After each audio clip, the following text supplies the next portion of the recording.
Muchas gracias, Carmen, por tus palabras, por la presentación, pero sobre todo por haberme invitado, sabiendo que yo de esto pues realmente no soy un especialista. Es decir, esto forma parte pues, de esa amistad a la que ha comenzado refiriéndose.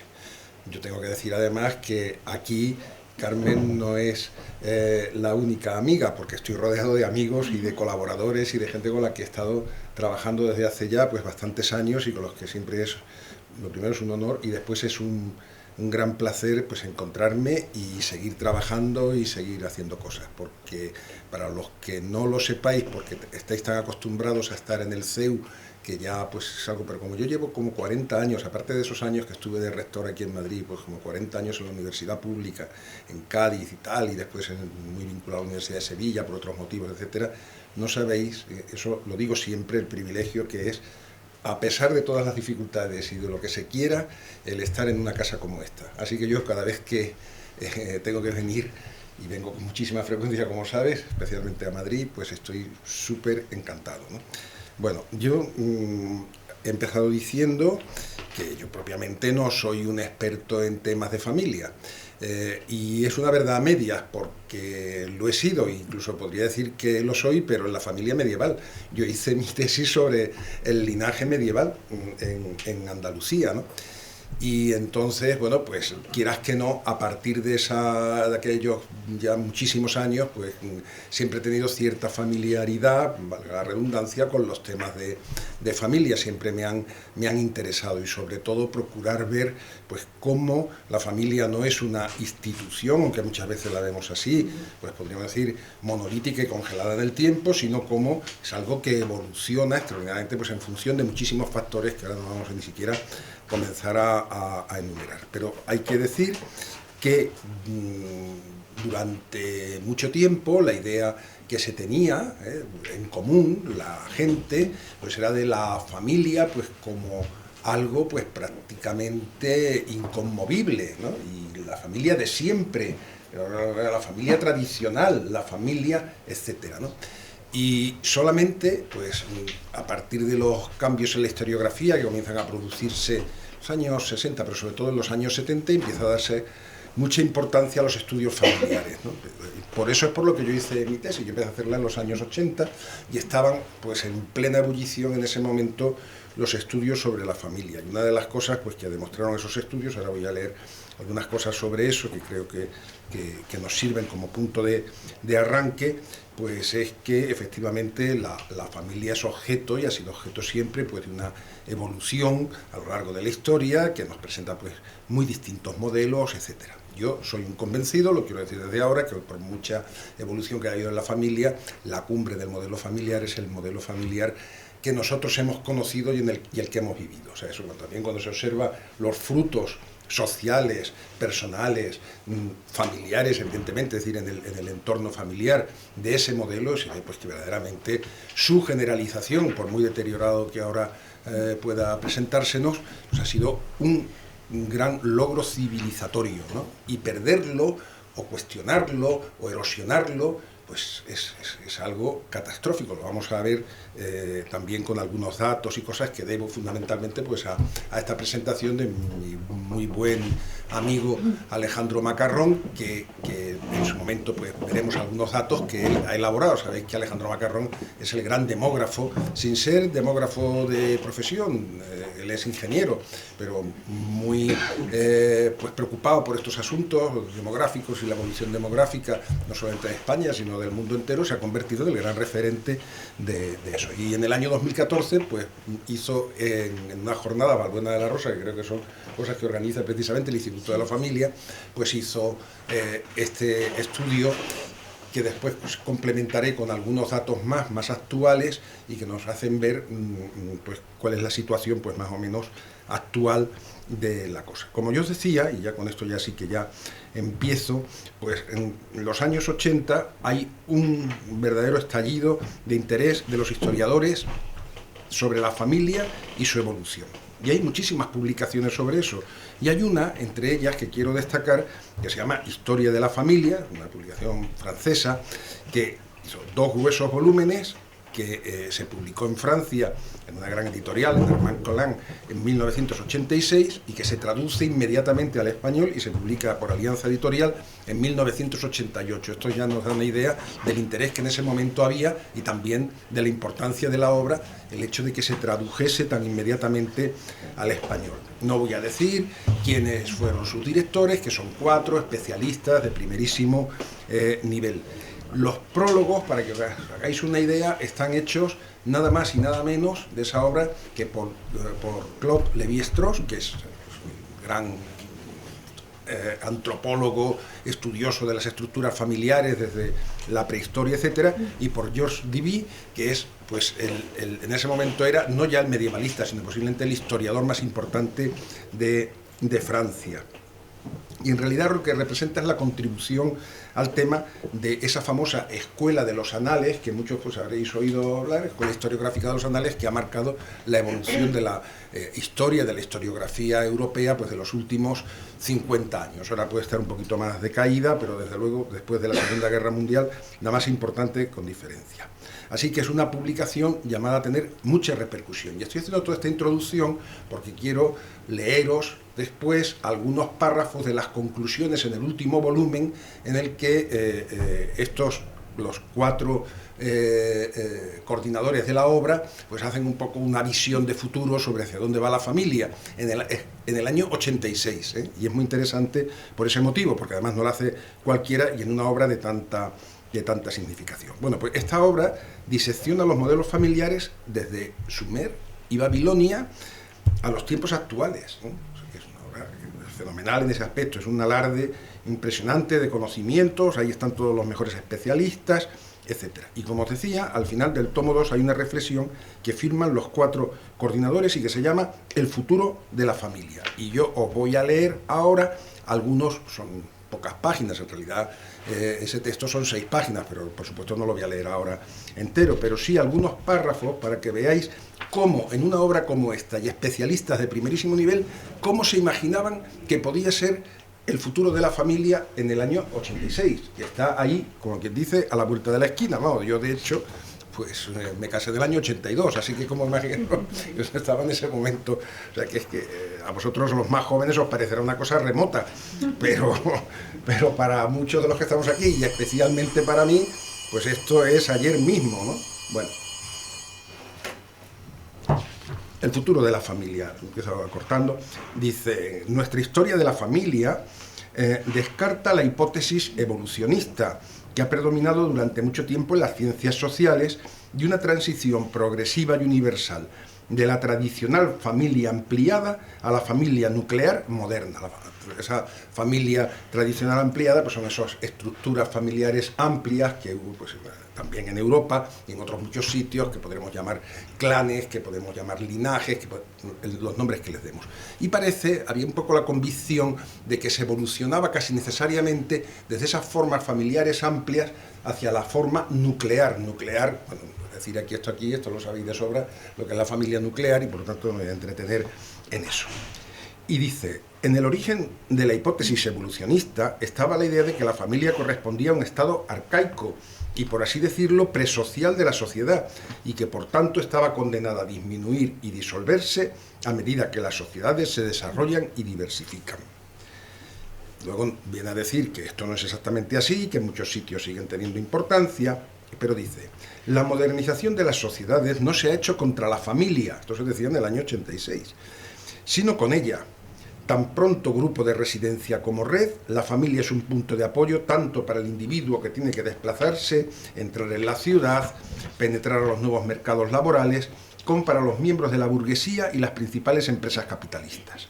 Del mismo modo que la visión sobre la historia de la familia ha mostrado que las hipótesis de un evolucionismo lineal han fallado, el estudio de los cambios familiares unidos a la modernidad evidencia la diversidad de respuestas de la institución frente a nuevas condiciones económicas y sociales. Fijaros, en ningún momento estos autores hacen la menor referencia a nada trascendente, ¿eh? Están hablando exclusivamente en términos, como habéis visto, de cuáles son los beneficios de la familia, y eso hay que tenerlo en cuenta. Al mismo tiempo, quiero decir, estas conclusiones, que no están hechas desde esa perspectiva, no es que aumenten su valor, pero sí creo que le dan un punto que nos carga aún más de razón a los que además tenemos la visión trascendente. Y ahora lo veréis. En la mayoría de los países industrializados, las aspiraciones obreras y burguesas se han fundido en una familia nuclear, apoyada en una red de parentesco y centrada en torno a un reducido número de hijos. Las políticas de asistencia social establecidas tras la Segunda Guerra Mundial parecen velar por este capullo familiar que las ventajas de la prosperidad económica encierran en un espacio doméstico confortable. Es decir, parece que no hay, en el año 86 estaba claro qué es lo que era la familia, ese capullo familiar, que es la familia nuclear y no con muchos hijos. Ahora bien, pero las mujeres quieren salir de él, quieren salir del capullo, de la situación confortable, y etcétera, etcétera. Y desde los años 70 reanudan una actividad profesional abandonada de forma muy provisional. Ya sea con media jornada o con jornada completa, las mujeres quieren permanecer en el mercado de trabajo y conservar una independencia económica que cada vez se considera menos un complemento en los periodos de crisis en los que es mejor tener dos sueldos que uno. A esta libertad de trabajo han añadido la libertad de contracepción. Por primera vez en la historia de la humanidad, gracias a la medicina, las mujeres tienen los medios de decidir por ellas mismas el número de hijos que quieren traer al mundo. Hay que atribuir a la nueva independencia de la mujer las sacudidas que sufre la pareja hoy en día. Lo tienen clarísimo, y como digo, no desde una perspectiva trascendente, ni religiosa, ni nada de nada. En todos los países industrializados se observa una correlación entre el aumento del número de divorcios y la actividad profesional femenina. Incluso se aprecia una especie de incertidumbre frente al futuro, un rechazo a comprometerse.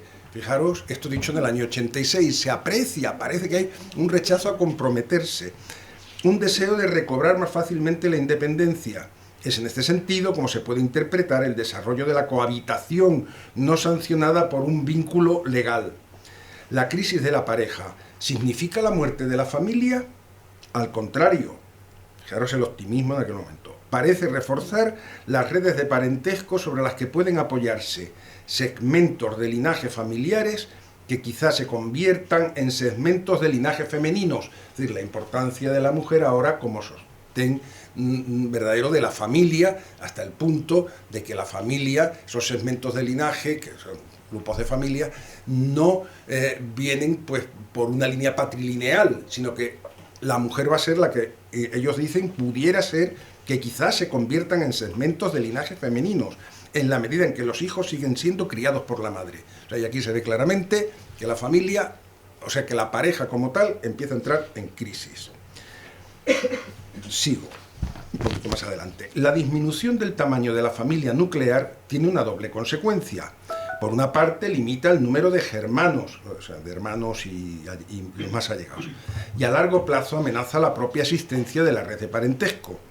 Sin embargo, sabemos que el parentesco es ante todo un hecho social, fijaros por dónde salen, y un parentesco ficticio podrá suplir la falta de un parentesco efectivo, pero es que vamos a ver que esto en realidad está ya. La adopción en numerosas culturas, como en la Grecia o la Roma clásicas, y en ocasiones la procreación de hijos ilegítimos, han proporcionado desde la noche de los tiempos el medio de remediar este problema. Hoy en día, las llamadas sociedades avanzadas, entre comillas, pueden recurrir a una tecnología de punta en medicina, desde la inseminación artificial hasta diversas aplicaciones de la fecundación in vitro, pasando por el préstamo de úteros o el alquiler de vientres de sustitución. Todavía todo esto, préstamo de úteros, vientre de sustitución, está todo entre comillas, porque no era una cosa muy normal. En este sentido, recordemos que las llamadas sociedades primitivas, también entre comillas, también se han ocupado del problema de la esterilidad y que han ideado gran cantidad de soluciones que solo ahora estamos descubriendo. Matrimonios múltiples, poliandria o poliginia, uniones concertadas en nombre de un muerto por cuenta de otro, adopción o donación de un niño, todas ellas instituciones que en su variedad respondían a la necesidad de paliar la ausencia de descendencia de un individuo, bien porque fuese estéril, bien porque hubiese muerto prematuramente. Ante todo, en un pequeño salto, el problema es ético. ¿Acaso los hombres pueden arrogarse el derecho de manipular la procreación ¿Qué ocurrirá con la filiación cuando se introduzca un genitor adicional, ya sea donante o simple arrendadora del vientre para concebir un hijo? Y ya voy terminando. Dice otras cuantas cosas en relación con otras posibilidades que se abren digamos, de mantenimiento de familias, pero sobre parentescos ficticios. También hemos visto que la familia es una institución flexible y que puede adoptar múltiples formas que combinan de distintas maneras lo social y lo biológico, según el lugar y la época. Consanguínea o matricentrada, ampliada o nuclear, elemental o compleja. La familia, independientemente de su forma, y fijaros lo que dice, seguirá siendo una familia siempre y cuando la humanidad no destruya el edificio ideológico sobre el que descansa. O dicho de otro modo, y este es el edificio ideológico, mientras que los hombres no cuestionen la prohibición del incesto y el intercambio matrimonial que resulta de ello. Y más aún, las funciones explícitas que en nuestro universo se asume que debe realizar la familia: educación de los hijos, división sexual de las tareas, ejercicio de la sexualidad. Este es el edificio ideológico que estudiosos, los mejores que hay de momento sobre la familia, interpretan que es lo que constituye la familia en realidad. Y como veis, y lo vamos a ver más, pues sobre lo que se han ido incidiendo todas las políticas y toda la evolución, pues para hacerlo desaparecer. Es decir, el problema no es cuáles son los comportamientos, la familia puede ser muy flexible, el problema es que el edificio ideológico, como vamos a ver, sobre el que se ha construido la familia y sobre el que en el año 86 nos están diciendo que la familia podrá ser lo que sea, pero que mientras eso perdure habrá familia, pues resulta que ya empiezan a no serlo. Dice, hoy en día los progresos de la biología hacen que estos aspectos ideológicos puedan ser eliminados y las funciones desorganizadas y distribuidas de otro modo. Generaciones trastornadas, vínculos de parentesco abolidos. ¿Por qué no forzar el cerrojo de la prohibición del incesto? No es que lo proponga, pero mujeres mercenarias, procreadoras de hijos en beneficio del grupo. ¿Por qué vivir en familia? En la misma época en que los biólogos descubren las formidables posibilidades de la genética, los ginecólogos y los pediatras hacen hincapié en las ventajas de la ósmosis madre-hijo durante el embarazo y en el trauma que representa un nacimiento perturbado en el psiquismo individual. Nuestras sociedades que pregonan el individualismo vuelven a descubrir las ventajas de las redes de parentesco. A la dispersión y a la migración, los hombres responden mediante la búsqueda minuciosa e incluso fantasmal de sus raíces ancestrales. En estas condiciones, ¿hay que pensar que la muerte de la familia es inminente? A mí me parece que es un texto, por eso me he entretenido en él, que por un lado pues es bastante optimista, parece que la familia lo puede resistir todo, pero al mismo tiempo señala con una clarividencia absoluta los problemas que después pues, vamos a ver hasta dónde nos han llevado y hasta dónde nos pueden llevar. Bueno, ¿qué ha pasado en estos 40 años? ¿Tenemos derecho a seguir haciéndonos preguntas teóricas, como en el fondo son las que hemos visto, sobre la posible evolución de la familia?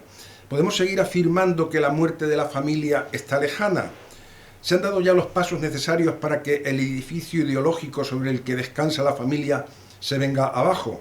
Pues vamos a contemplar esta evolución del año 86 al 2014-2015 en este trabajo que presentó Alejandro Macarrón, y después hay algunos datos más que nos llevan hasta el 2020. Bueno, cambios, pues que ha habido muchísimos cambios en 3 o 4 décadas, pues eso no hay que demostrarlo, ¿no? Ahora, ¿cuáles son los principales? Mucho menos hijos por persona, mucho mayor porcentaje de hijos únicos y muchos menos hermanos, hogares apreciablemente menos poblados, la gente se casa mucho menos, matrimonios bastante menos estables, nuevos modelos de familia, habitación sin boda, etc. Y muchos más hijos de padres no casados. Bueno, estos son afirmaciones obvias, pero las vamos a ver, pues más o menos, su evolución. Bueno, pues lo que nos dice Alejandro Macarrón. 1980 fue el último año, esto se refiere a muchos menos hijos por persona. Se va a ir demostrando esas afirmaciones, las va a ir demostrando en las siguientes diapositivas, de manera patente, ¿no? Fue el último año, 1980, en que la fecundidad de las españolas superó la precisa para el relevo generacional. Y fijaros, descenso tremendo. La cifra primera de la izquierda es del año 76, no nos vayamos a creer que es del año 1830. O sea, que como en escasamente 15 años se produce un desplome brutal, hablamos de la mitad de la fecundidad, ¿no? Así que, evidentemente, muchos menos hijos por persona, más que por persona, habría que hablar por mujer, evidentemente, en edad fértil, ¿no? Siguiente. La familia actual. Cada vez más reducida. Esto responde a la afirmación inicial que hicimos de muchos más hijos únicos y menos hermanos. Con la situación actual, bueno, con la situación que era en el año 2014, que era la de 1,3, ahora sabemos que estamos en 1,12, me parece, o sea, nos acercamos ya incluso peligrosamente al 1, de hijos, como sigue diciendo por persona, pero es por mujer. Bueno, pues fijaros la situación con respecto a cuando había familias de 3, 4, 5 hijos que eran predominantes, por ejemplo, en mi generación. Pues eran familias de ese estilo, ¿no? Claro, aquí el problema está en lo que se adivina ya como la soledad de los nacidos en esta época, que no van a tener hermanos prácticamente, o poquísimos, que prácticamente no tienen primos, que no tienen o poquísimos tíos carnales en la siguiente generación, que no habrá sobrinos carnales y que también habrá poquísimos nietos. Y esa frase del final, que vamos a pasar del abuelo que cuidaba 4 nietos al nieto vigilado por 4 abuelos, ¿no? Que es lo que estamos, realmente, ¿no? Bueno, la siguiente sigue mostrándonos pues con datos. Nos decía, los hogares en España están cada vez menos poblados. Pues evidentemente, en 1981, 3 personas y media, o sea, vamos a decir mejor 7 personas en cada 2 hogares, más que 3,5 personas en hogar, pues 3 personas y media, pero es que en el 2011 estaban en 2,6, no tengo el dato de lo que puede ser ahora, pero puede ser ya pues por debajo de 2 quizá, o cercano a 2. Siguiente afirmación y siguiente, a ver,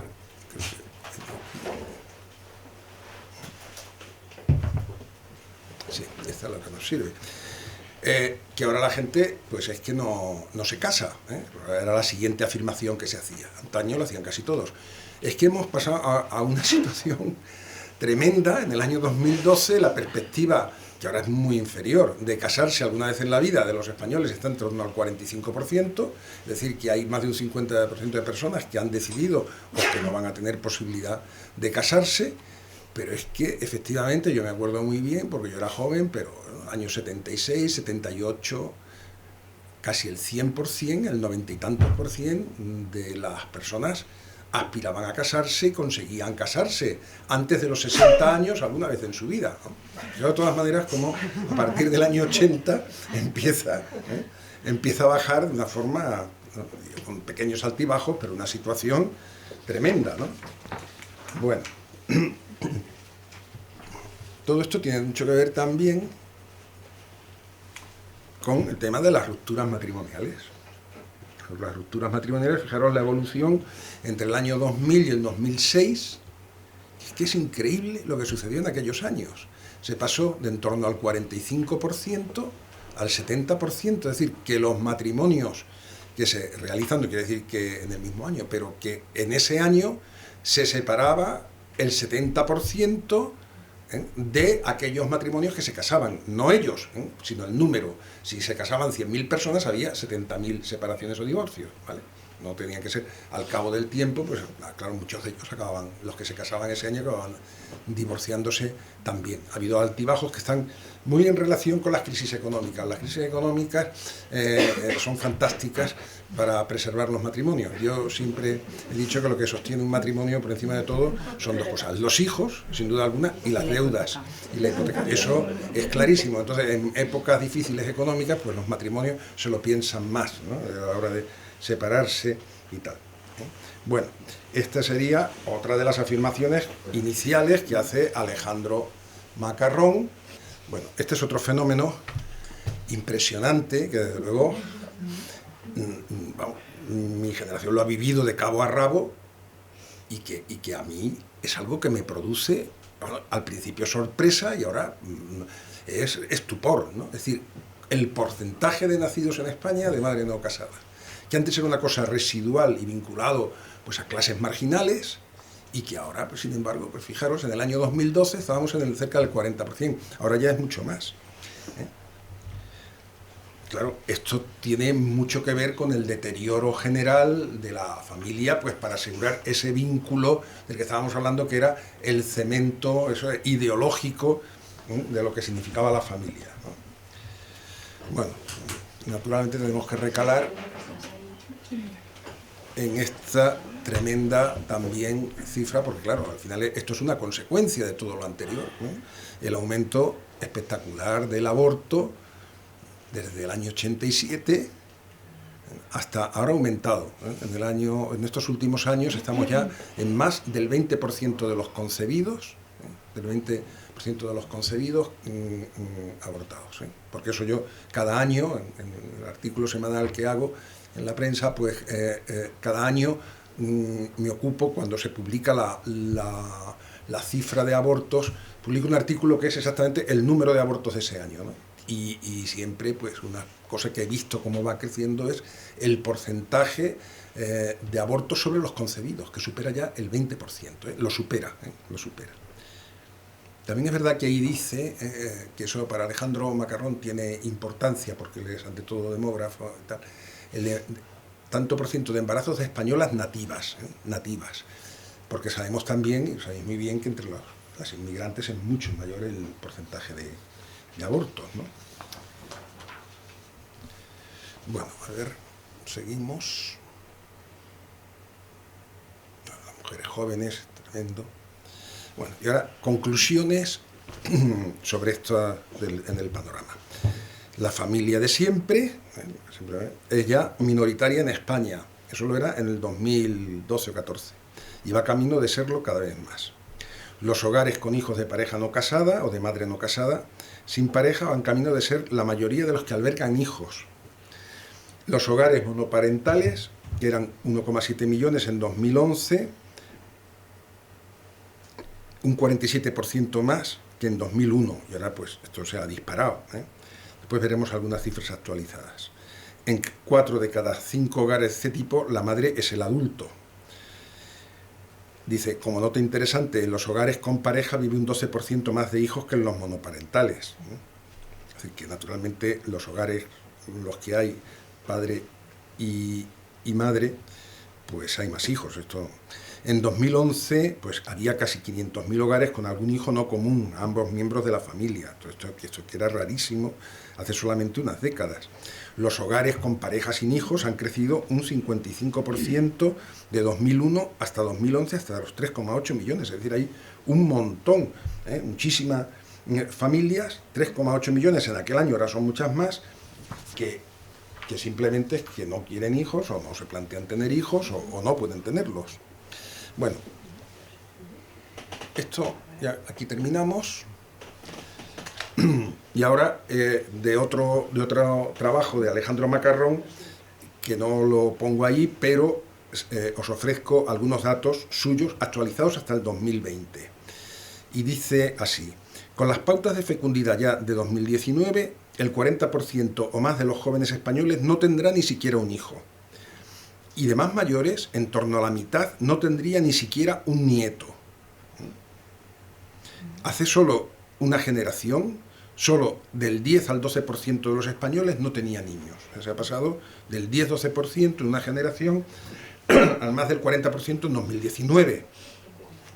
La inmensa mayoría de las familias con hijos tienen solo 1 o 2 retoños. Y las familias realmente numerosas, 4 o 5 hijos o más, son un porcentaje ínfimo. La mayoría de los españoles ya no se casa nunca. Dice, hasta hace pocas décadas del 90 al 94% lo hacían. Y quienes se casan cada vez lo hacen más mayores. Ambas cosas conducen a menor fecundidad. En torno a la mitad de los matrimonios se acaban divorciando y las parejas de hecho son aún menos estables que los matrimonios y más fáciles de romper. El 48% de los bebés nacidos en España en 2019 eran hijos de madres no casadas y el 50% en el caso de los hijos de madres españolas, que todavía más. En 1976 solo el 2%, del 2% al 50%. Ahora ya la novedad, como sabéis, es que hay bastantes que simplemente no saben quién es su padre. Muchos niños. Ayer estaba yo hablando con un compañero mío en la facultad, mucho más joven que yo, en Cádiz, y me decía que tenía que cambiar a su niña de colegio, que estaba en un colegio público, porque dice, mira, es un hombre de ideas, vamos a decir, progres, ¿no? De base cristiana, pero...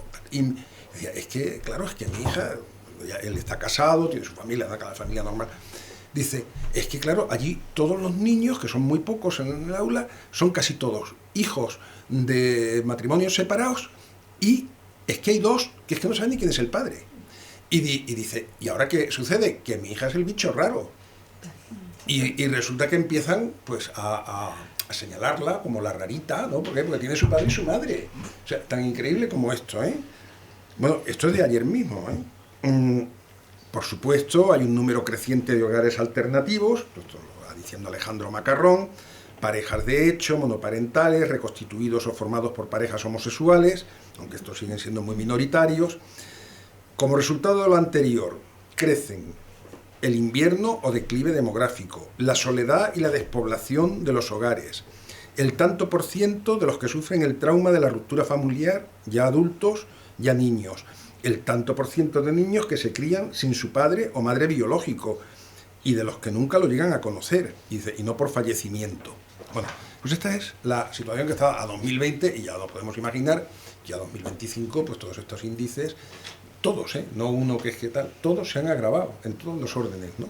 Claro, ante este panorama, y esto ya no lo dice Macarrón, esto lo digo yo, pues podemos preguntarnos si la familia sigue cumpliendo en este momento las funciones que tradicionalmente se le han asignado. Y si es así, ¿durante cuánto tiempo podrá seguir haciéndolo? ¿Y cuáles son estas funciones? Pues tenemos otro estudio pues muy interesante del Instituto de Política Social que nos habla de las funciones sociales de la familia en el año 2024. Y voy a leer muy rápidamente cuáles se supone que son esas funciones para que sepamos, para que podamos comparar si este panorama, que yo creo que es indiscutible, puede hacer frente a estas funciones de lo que se espera que la familia cumpla en España. Esta institución, el Instituto de Política Social, al hablar de las funciones de la familia en España, nos dice: la familia en España cumple funciones esenciales que sostienen el tejido social, cultural y económico del país, y que incluyen socialización primaria. La familia es el primer espacio donde los individuos adquieren valores, normas y comportamientos que les permiten integrarse en la sociedad. Es un ámbito clave para la formación de ciudadanos responsables y comprometidos con la comunidad. B. Sostenimiento emocional. La familia ofrece apoyo emocional y psicológico, especialmente en momentos de crisis personal o social. Es el núcleo donde se desarrollan relaciones afectivas profundas, fundamentales para el bienestar mental. C. Soporte económico. En España la familia actúa como una red de seguridad económica, especialmente en épocas de dificultades como el desempleo. Otra, las familias suelen encargarse del cuidado de dependientes. D.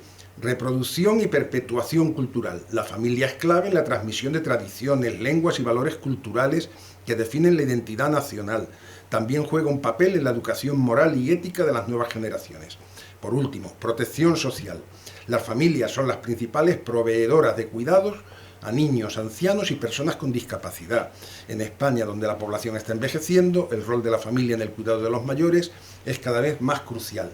Estas son lo que se espera que cumpla la familia. Alguien puede imaginar, por muy optimista que sea, que con este panorama esto puede estar ni medianamente, no digo asegurado, sino tentativamente. Bueno, pues ¿cuáles son las soluciones a este panorama? Y aquí ya entramos. Bueno, pues este mismo organismo, después de señalar cuáles son las funciones, pues dice: uy, esto está muy mal.